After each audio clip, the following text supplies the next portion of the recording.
Tabon. Malas. Tao. Salot.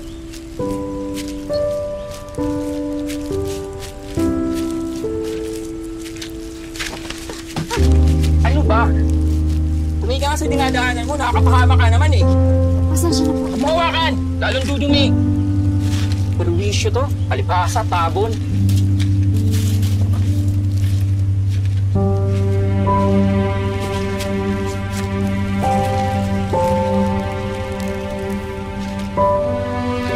Salot. Salot. Salot! Salot. Salot.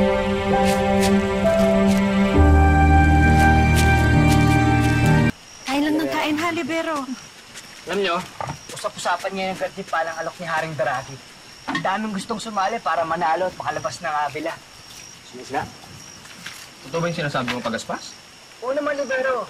At hindi lang yun. Papayagan pa makabalik. Teka. Pag nanalo tayo, mahanap ko yung ina ko. Teka, Malik. Ibig sabihin ba niya sumasali ka na sa pangkat? Sige, sali mo na ako. Sigurado ka? Yun naman pala eh. Ayos.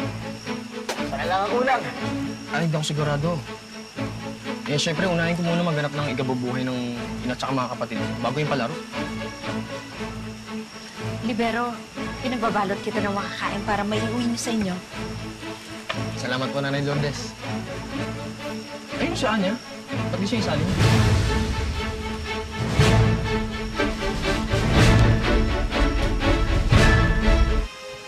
Nakikita ko ng mga purong dugo. Parang gusto ko lamunin ako ng libro pa sa kahihiyan. Lalo pa sumali sa isang palaro kung saan mga purong dugo ang mga kalaban. At manonood ang buong Avila.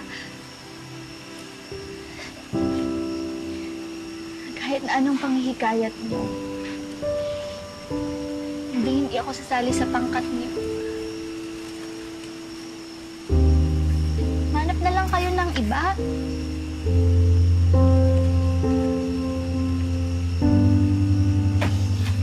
Salamat po sa hapunan, Nanay Lourdes.